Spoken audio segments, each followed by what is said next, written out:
Continuamos aquí en Empresas 360 y uno de los temas que nos fue llevando a tratarlo con más asiduidad ha sido el tema China, especialmente porque ha sido un gran mercado para Argentina, realmente ha tenido una relevancia que ha ido creciendo y realmente tanto en las importaciones como en las exportaciones, pero hay situaciones en las cuales no las llegamos a comprender bien parado desde aquí, porque bueno, obviamente uno tiene que ir allá, ver la idiosincrasia, las costumbres, cómo se manejan.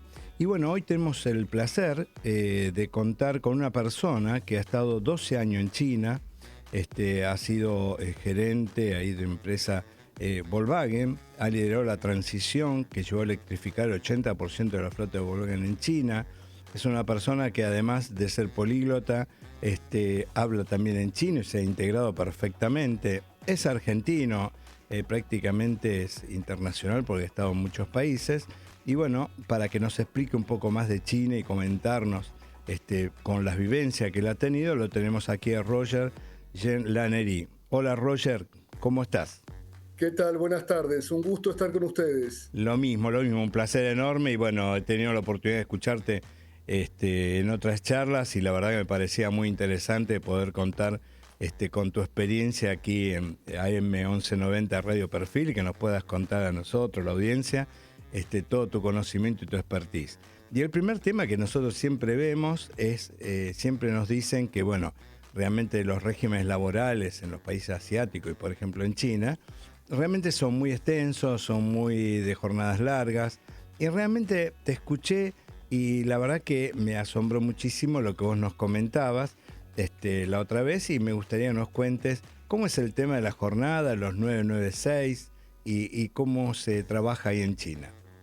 Perfecto. Bueno, tenemos que, antes que todo, hacer una distinción entre lo que es la parte regulatoria de cuánto, digamos, un ciudadano chino tiene que trabajar o puede trabajar por ley, y la otra que es el aspecto cultural, que para mí es el más importante, y esto lo destaco cada vez que puedo y no dejo de admirarme, en el sentido de que el pueblo chino es un pueblo muy trabajador. Claro, Es claro. decir, la motivación por el trabajo como una vía de poder mejorar su situación, de superarse, está presente. Y te diría que está presente no solo en China, sino en todo lo que es el Extremo Oriente. Hay Uh-huh. una mezcla, digamos, cultural, tal vez un poco religiosa, un poco política también, que hace que la gente no desprecia el trabajo, digamos, quiere trabajar como una herramienta de superación. Y esto lo viví en China, digamos, en el ámbito laboral, en las oficinas y en las empresas donde trabajé, pero también en el ámbito social, a nivel privado, donde interactuaba con gente que se notaba mucho las ganas de trabajar. Claro. Y después, bueno, todo eso está, digamos, tiene que estar regulado y está regulado. Si vamos a lo que es la legislación laboral china, para lo que es un empleado en relación de dependencia, tiene que, digamos, trabajar 40 horas por semana, que son los 5 días de lunes a viernes, 8 horas por día, y en algunos casos se pagan horas extras, que dependen mucho del tipo de actividad, obviamente de la posición, ¿no? Uh-huh. Una persona en un cargo gerencial no va a tener ese beneficio, pero una persona, digamos, más a niveles operarios o a niveles, digamos, mucho más bajos puede acceder a ese beneficio. Después, si el empleado lo pide o no, ya es una cuestión personal. Yo he visto casos donde he pagado horas extras a gente que trabajaba, ya sea como un incentivo monetario o como días adicionales de vacaciones, Claro. que la persona podía gozar dentro de un cierto tiempo. Y mucha gente que hacía horas extras no necesariamente las pedía, Ajá. sino que lo consideraba, digamos, entre comillas, a crédito para la evaluación anual, y aquella persona que se haya desempeñado bien esperaba también un retorno por parte del empleador para, bueno, tener un aumento salarial o una mejor calificación en un bonus digamos, si se manejaba de esa manera. Estoy hablando de empresas, digamos, donde trabajé yo, que son empresas automotrices con un fuerte componente, por un lado industrial y por el otro lado comercial. Claro. Después hay un fenómeno que vos mencionaste, el 996, que también lo vimos en otra charla, que es un fenómeno relativamente reciente, que se da mucho en los unicornios, en las empresas de high-tech digamos, de informática, donde los jóvenes dicen, queremos trabajar ¿de dónde viene el 996? De 9 de la mañana a 9 de la noche, 6 días por semana. Claro. Y, digamos, hablando vulgarmente, se matan trabajando. Sí, sí. Tiene una remuneración económica, digamos, acorde a eso, pero es también un tema de motivación, un tema de competencia. Y un día le pregunté a un muchacho que estaba trabajando en nuestro sector también, que si bien nosotros no aplicábamos esa política, trabajaba mucho, y su señora trabajaba en un sector, digamos, high-tech, donde hacía esa 996, y él me dice, si yo no lo hago y si no lo hace mi señora, hay 1000 personas atrás que están dispuestas a hacerla, Claro. para, digamos, mostrar su idoneidad y su voluntad de hacer las cosas. Con lo cual, todo eso te genera un clima, digamos, desde el punto de vista laboral y productivo muy importante, pero yo en lo personal creo que hay también un contenido social, ¿no? Porque Claro. uno de los desafíos más grandes que tiene China hoy en día es la baja natalidad, el envejecimiento de la población y la baja en sí de la cantidad de gente. Y esto tiene un impacto a futuro en términos sociales, económicos, militares también.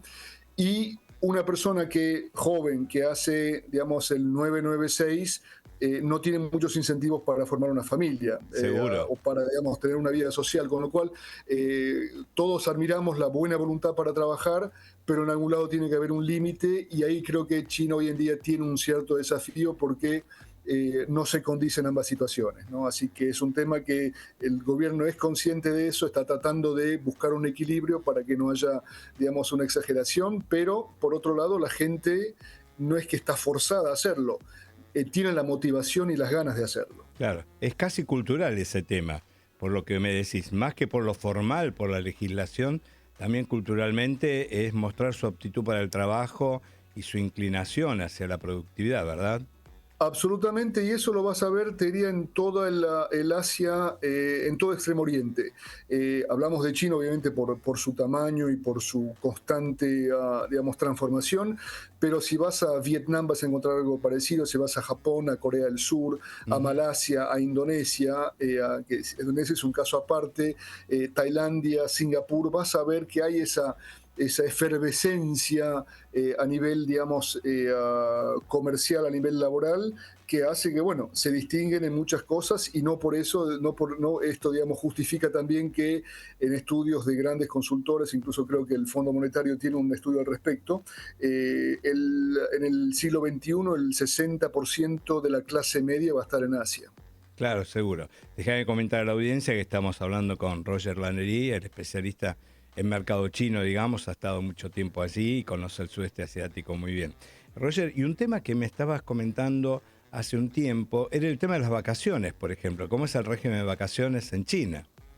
Bueno, bastante, digamos, menos positivo que en nuestras latitudes, y seguramente mucho menos generoso que en los países europeos. El ciudadano chino que trabaja tiene derecho a 5 días hábiles de vacaciones en los primeros 10 años de experiencia. Después pasa a 10 días hábiles y llega como máximo a 15 días hábiles, Claro. es decir, 3 semanas máximas de vacaciones. Comparado con en Francia, Alemania, que tienen 30, 35 días, bueno, en Argentina 20, 25. Digamos, es bastante desafiante, muy desafiante, te diría, pero por otro lado tienen bastantes días feriados. China se rige por el calendario lunar, no por el calendario gregoriano como hacemos nosotros en Occidente, a pesar de que mezclan un poco de los dos. ¿Qué quiere decir esto? Que hay la festividad más importante que tiene China, que es el Año Nuevo Chino, que se suele dar entre fines de enero y mediados de febrero de cada año, donde hay una semana corrida de feriado. Y el otro feriado grande que tienen es el que conmemora la fundación de la República Popular China el 1 de octubre de Claro. 1949, donde hay una semana completa y ellos usan una palabra inglesa, le llaman el Golden Week, la semana de oro, digamos, donde bueno, tenés un movimiento de personas que es realmente fabuloso. Y después tenés el Día del Trabajo en mayo, el 1 de mayo, tenés una festividad del Día de los Muertos en abril, la festividad del bote de dragón, digamos, en junio, la festividad de la cosecha de otoño, y bueno, sumado todo eso te da que tienen otros 13 días, con lo cual, si vamos a ver, digamos, la cantidad de días que puede descansar un ciudadano, un trabajador chino, son entre 28, puede llegar hasta 30 días, dependiendo del año, digamos, de descanso durante el periodo laboral. Claro. Contanos cómo es trabajar en una multinacional china. Vos estuviste 12 años en China, hablás chino, te integraste perfectamente, pero ¿cómo es culturalmente trabajar en una empresa china? A ver, tenés diferentes tipos de empresas. Y yo te voy a hablar de mi experiencia trabajando para el grupo Volkswagen allá en China, donde trabajé en empresas propias del grupo, Uh-huh. la importadora propia de los productos importados de Volkswagen, que es una organización relativamente chica, la empresa, la inversora, que es la que, digamos, tiene las acciones en las joint ventures. Y las joint ventures son básicamente, como su nombre lo indica en inglés, asociaciones entre grupos internacionales y una empresa china, donde, bueno, por lo general son 50-50, de 50% de participación extranjera y 50% de participación local. Y acá se da una característica muy importante que tiene que ver no solo con el trabajo en sí, sino con la parte gubernamental y la parte política. ¿Por qué? Porque estas joint ventures, la parte china, son empresas estatales y los puestos gerenciales son por lo general miembros del Partido Comunista Chino. Uh-huh. Ahora, no hay que verlo de un punto de vista político, es más, te diría, de un punto de vista gobernanza, disciplina y control, pero en las reuniones que teníamos, yo a veces me invitaban, como hablo chino, a las reuniones del partido y no hay ningún componente político. Es decir, Claro. uno se imaginaría, bueno, me invitan a una reunión del Partido Comunista, las primeras horas van a ser, los primeros minutos van a ser para despotricar contra Estados Unidos, contra Occidente, contra el sistema capitalista, después vamos digamos, a venerar, a honrar a los revolucionarios, y después vamos a ver un lenguaje agresivo hacia todo lo que es la economía de mercado, etcétera, etcétera. Nada que ver, Nada que ver. absolutamente nada que ver. Claro. Se trata de temas sociales, de temas de cómo qué es lo que uno aporta como miembro del partido a la sociedad, qué ha hecho para mejorarse. Y es realmente fascinante porque hay un contenido positivo de creación de valor, de agregar, digamos, elementos positivos al trabajo y a la sociedad, que, no, te repito, no tiene absolutamente nada que ver con la ideología política. Bien, bien, perfecto. Y desde el punto de vista estilo de liderazgo, por ejemplo, toma de decisiones, ¿son organizaciones muy burocráticas o realmente tienen una agilidad fuerte y para la toma de decisiones especialmente? A ver, depende mucho del tipo de empresa. En las empresas, digamos, primero que el horario de trabajo en esas empresas, te diría, es como el trabajar en una empresa multinacional acá, en una empresa, digamos, no trabajas las 8 horas de reloj, trabajas más que eso, porque, bueno, reuniones, viajes, presentaciones, etcétera, con lo cual son jornadas laborales de 10 y, bueno, en el caso gerencial, 12, 14 horas por día puede llegar a pasar, o te llaman un fin de semana porque hay que hacer una presentación para la visita digamos, de un board o tal presentación. Bueno, te diría que, bueno, yo viví esa misma experiencia en Argentina y también en Europa, digamos, cuanto más alto estás en un cargo gerencial, más tenés que trabajar. Sí, seguro. Pero la dinámica es muy similar a la que puedes encontrar en estas latitudes. En el caso de las joint ventures, ventures hay un fenómeno muy interesante, que es que los puestos gerenciales son duales. ¿Qué quiere decir Ajá, esto? Que hay una representación china y una representación extranjera. Entonces, yo cuando manejaba como la gerencia general de la región central de China para una joint venture, tenía mi par, que tenía exactamente la misma posición, y el equipo que estaba por debajo nuestro nos reportaba a ambos de igual manera. Teníamos nuestra agenda que compartíamos, y también teníamos nuestras agendas propias donde, bueno, yo le reportaba a la parte extranjera y mi colega le reportaba a la parte china. claro. Conflictos. No te diría que eran conflictos, eran, digamos, por ahí desacuerdos que requerían un poco más de negociación, Ujú, pero en ese sentido era muy parecido a lo que vemos en, digamos, en nuestras empresas occidentales. claro. Por ahí alguna reunión con un poco más de, digamos, de tono de voz levantado, con enojo, pero, digamos, las cosas salían para adelante y no hay ninguna, digamos, ninguna diferencia. La gran diferencia es que tenés tu par, que es exactamente, está en tu misma posición, y que, bueno, él tiene una función operativa, en el sentido que tiene que manejar el negocio, pero también tiene una función, llamémosle política, a pesar de que no hay un contenido político, donde él está observado por el partido como es su desempeño. Entonces yo participaba en las evaluaciones del equipo en una de las joint ventures donde eran mis reportes eran miembros del partido, y en la presentación digamos, de fin de año, donde la persona mostraba todo lo que había hecho, había miembros del partido que no tenían Claro, nada que ver con la industria automotriz, claro, pero que seguro. escuchaban atentamente qué es lo que había hecho esa persona para desempeñarse. Y pasa todo, te diría, en armonía. Y te vuelvo a repetir, no hay lenguaje político, es Bien. más, y vuelvo a repetir, un tema de gobernanza, disciplina y control. Claro, seguimos aquí en Empresa 360 y bueno, estamos con Roger Lanery explicándonos cómo es el tema de la sociedad china, el tema del trabajo, y lo queremos ver ahora. Bueno, realmente es un gigante y queremos ver, por ejemplo, qué oportunidades comerciales podemos tener actualmente entre China, Argentina y América Latina especialmente. Mira, es una excelente pregunta, y hay, digamos, argentinos que están radicados también en China, tratando de, digamos, de desarrollar más las exportaciones. China es un país de muchísimas oportunidades. Sin embargo, lo que estoy viendo, y ya no lo veo digamos, desde ahora, sino que ya desde hace muchos años, cuando intercambio ideas o hablo con muchos empresarios argentinos, la gran mayoría de los que van a China van a comprar a China. Claro, Y he visto muy poca gente que va a tratar de vender a China, a pesar de que el consulado argentino, perdón, la embajada argentina, a través de sus diferentes consulados, está, digamos, promoviendo cada vez más el hecho digamos, de la oportunidad que tenemos para vender cosas a China.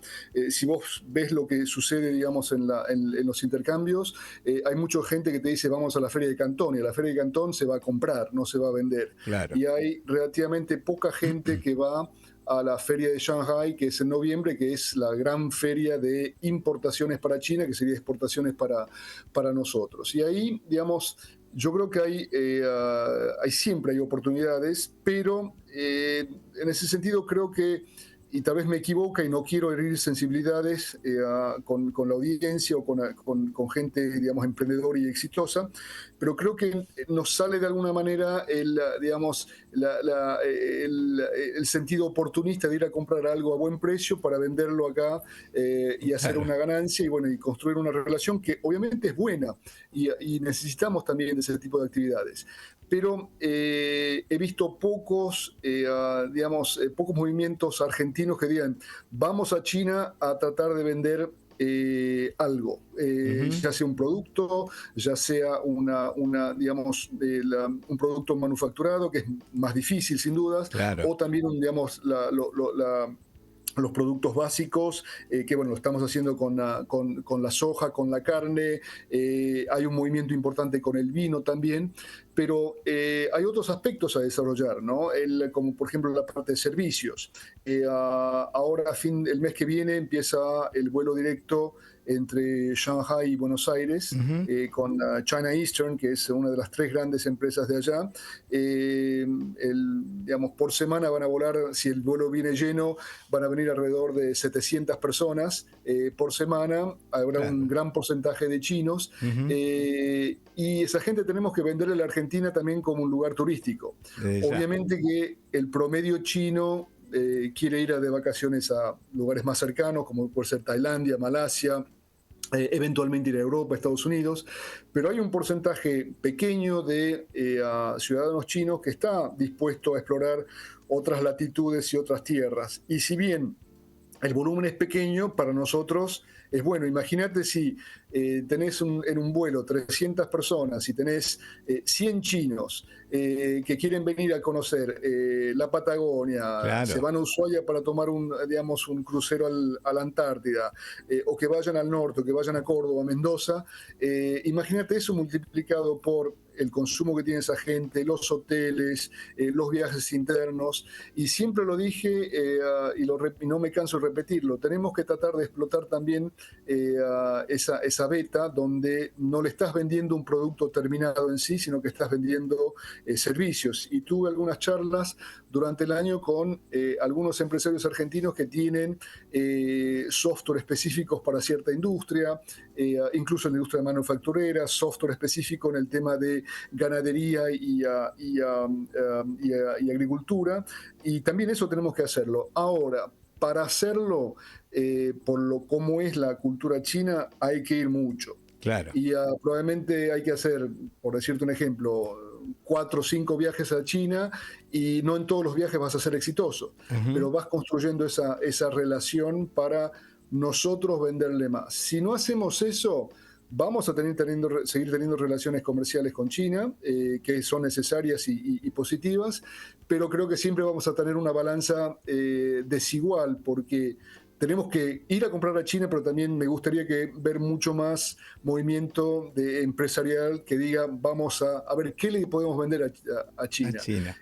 Arcor es un buen ejemplo, donde tenés hoy en día golosinas, digamos, argentinas que se venden allá, adaptadas al gusto, pero por dar un ejemplo muy sencillo, y perdona a la audiencia si suena un poco, digamos, simplista, pero ¿por qué no venderle chimichurri? Claro. Que va con los gustos, digamos, que puede entrar con los gustos chinos. Vos decís, bueno, pero ¿eso cómo hago? Bueno, pero hay que ir, hay que estar presente, hay que contactarse, hay Y que verlo. desarrollarlo, Claro. y hay muchísimas betas que se pueden explotar, Juan. Roger, y un tema importante que se me viene justamente a la mente, estabas comentando el turismo receptivo, pero si queremos exportar productos también, la escala, el volumen, pues estamos hablando de una sociedad de 1.500 millones de personas. Nuestra escala es importante como para poder llegar y no llegar con una cantidad de producto muy reducido. ¿Cómo se ve eso? Mira, es una pregunta muy interesante. No tengo los datos estadísticos para digamos, ser más riguroso con mi respuesta, pero yo creo que tenemos que verlo de una óptica distinta. No tenemos que plantearnos ahora si nuestra escala da o no da. Si vamos a los números en sí, somos pequeños comparado con China. Tenemos, no sé, Claro. 45 millones de habitantes contra 1.400. Entonces, la escala nunca va a estar en ese sentido. Ahora, no lo vería tanto como un tema de escala, sino lo quiero ver como un tema de oportunidad. Ujú. Te doy el ejemplo digamos, de lo que pasó el mes pasado, lo que ocurrió el mes pasado con esa fiesta que te digo, esa semana que tienen de feriado durante la celebración de la fundación de la República Popular China.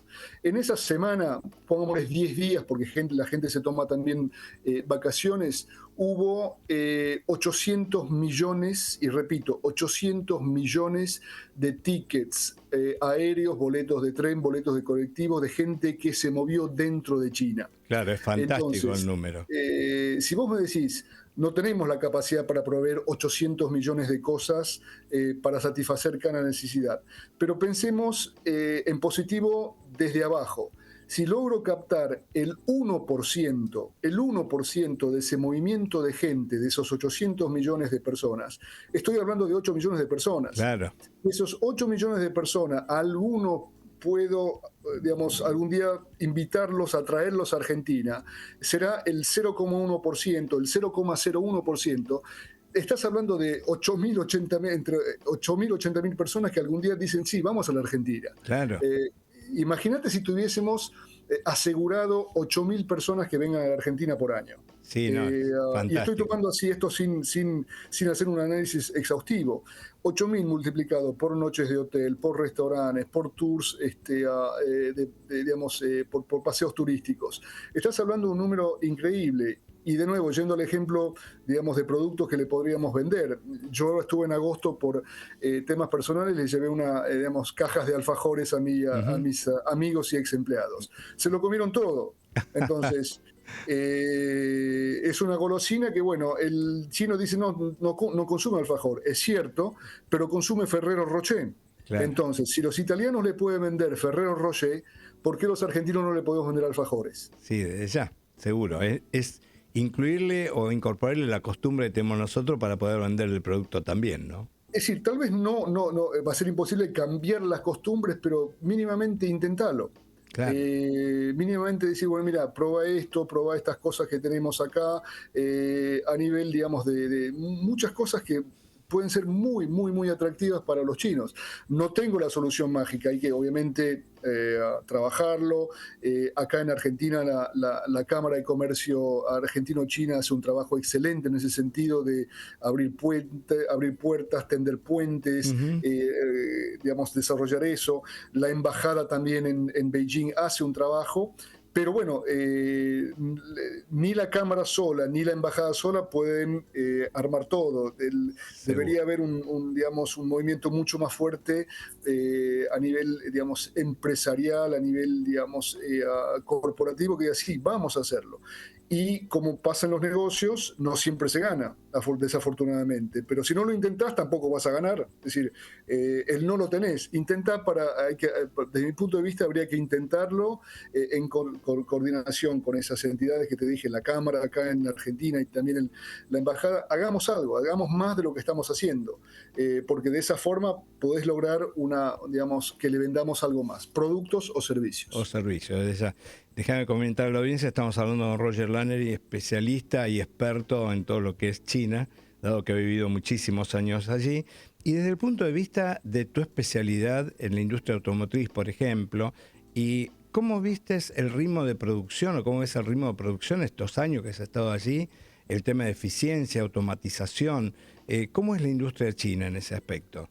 Bueno, bastante, pegó un salto cualitativo muy importante en los últimos años. El salto cuantitativo lo dio también, digamos, por el volumen, y volúmenes que uno, digamos, cuesta imaginarlo. La Argentina, digamos, este año que será bueno para la industria automotriz, se estiman vender 600.000 vehículos. El mejor año creo que fue en el 2017-18, donde estuvimos cerca de vender 1 millón de autos. Claro, sí. China, el mercado el año pasado, y este año va a ser igual, un poquito más grande, va a tener un mercado de 25 millones de autos, claro, de vehículos. Claro. Y exporta 5 o 6 millones. Y tiene una producción de 30 millones y, digamos, vende, ya sea en el mercado local o con la exportación, una cantidad similar, pero con una capacidad instalada que es mucho mayor.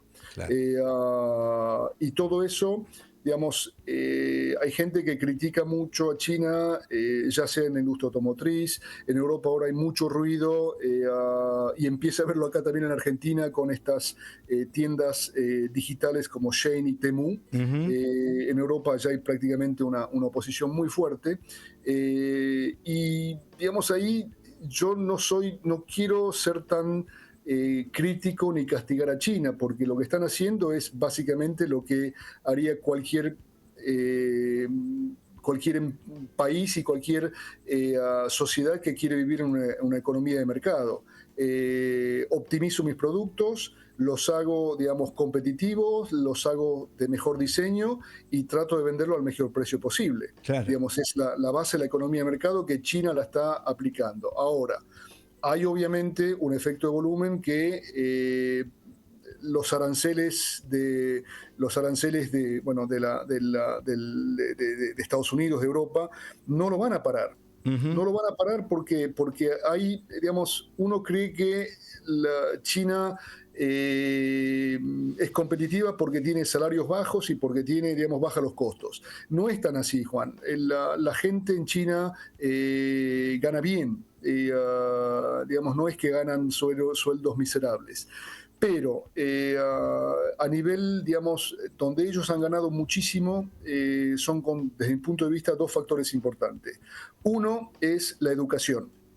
La educación en China es una educación, digamos, donde se premia el mérito, Claro. donde se premia el esfuerzo, donde se premia los mejores promedios, donde uno va a las mejores universidades por los promedios que sacan un examen muy importante y no porque vive cerca de la universidad donde quiere estudiar. Claro. Entonces, eso también te eleva muchísimo digamos, el nivel de la gente y que a la larga son también eficiencias. Y después, a nivel de infraestructura, son imbatibles. Claro. Porque el ejemplo que di hoy en otra entrevista y también cuando charlamos hace un par de semanas, acaban de abrir una mega estructura, digamos, una mezcla de puentes y túneles para cruzar de la ciudad de Shenzhen hasta la ciudad de Zhongshan, que están separadas por un río, digamos, un estuario de 30 kilómetros de ancho. Es como que yo te diga, vamos a hacer esto para unir Buenos Aires con Colonia. Exacto. Hasta que se abrió esta nueva infraestructura, una fábrica que estaba en una de las ciudades que necesitaba transportar su producto a la otra ciudad, lo hacía en un día. Hoy lo hace en menos de 2 horas. Claro, entonces, eso, mucho más eficiente. Mucho más eficiente. Lo que antes transportabas en un día, lo puedes transportar varias veces en un día. Y eso, mi impresión es que a Occidente, e incluyo a Argentina en Occidente, no nos damos cuenta. Claro. Pensamos únicamente desde un punto de vista costos y costos bajos, pero los costos bajos no se dan porque la gente gana menos, se dan porque tenés una eficiencia en los procesos productivos, producto de esa innovación, de esa educación, pero también en la infraestructura que te permite transportar las partes de los productos y los productos en sí de una forma mucho más eficiente y más barata. Seguro, seguro. Roger, nos quedan un montón de temas, pero antes de terminar, y se nos agota un poco el tiempo, me gustaría que vos nos comentes los cambios que viste en China en los últimos días. Vos hace 12 años que estuviste en China. Estos 12 años, ¿cómo cambió China? Mira, yo a China la conozco desde el año 91, que fue mi primer viaje a China. Obviamente, cuando llegué a China en el año 91, el aeropuerto de Beijing era una cosa chiquitita. La autopista que te llevaba de Beijing hasta del aeropuerto, perdón, al centro, era un camino de campo, es decir, ni siquiera una ruta, era un camino de campo con, digamos, con todo lo bucólico que tiene que ver el entorno, con algunas bicicletas, pocos autos, y eso obviamente cambió cuando volví a ir en el 2003 a nivel privado para digamos, perfeccionar el idioma que ya estudiaba. Vi un cambio, después en el 2007 otro cambio, y en los años que viví, vi los cambios, digamos, muy grandes. Te diría, lo que más me impactó fue el cambio en la infraestructura del país. Claro. Vos ibas a un lugar, había una autopista en construcción, era incómodo, era, digamos, sucio. A los 2 años la autopista estaba lista.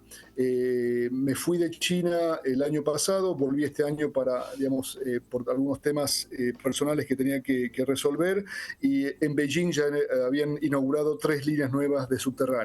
3 líneas nuevas de subterráneos. Increíble. Sí, sí. Estuvieron en construcción, yo las veía que estaban en construcción, bueno, terminaron, las abrieron. Beijing abrió su nuevo aeropuerto hace 3 años. Ahora Cantón está por expandir su aeropuerto y va a ser el aeropuerto más grande del mundo. Visité una ciudad hace, no sé, serán 7, 8 años. Cuando fui, no había tren de alta velocidad.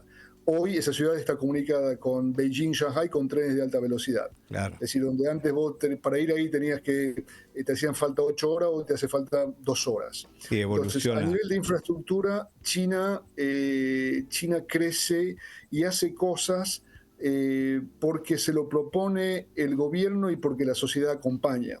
Y ahí, digamos, para mí lo que aprendí es cuando hay una buena gobernanza, la ideología política pasa a segundo plano. Claro. Si ellos dicen, acá necesitamos esta infraestructura para hacerla, para que la gente viva mejor, se hace. Sí, directamente. Y se hace, y se ejecuta y se completa. Y ese cambio lo veo constantemente en China. Sí, realmente una sociedad muy dinámica por lo que nos contás y realmente evoluciona muchísimo. Roger, agradecidísimo de tu tiempo. La verdad que nos quedan un montón de temas más y bueno, realmente lo dejaremos para otro día porque realmente me parece que China es una de las potencias que va evolucionando muchísimo y realmente para Argentina también puede ser una oportunidad. Así que agradecido de tu opinión y todos los conocimientos que nos diste. Te agradezco y bueno, agradezco también a la audiencia y estoy a disposición para lo que quieran preguntarme porque es realmente un tema muy, muy interesante. Bueno, desde ya muchas gracias y seguramente te iremos convocando. Bueno, Cómo gracias. no, un gusto. Un placer. Buen fin de semana, hasta luego.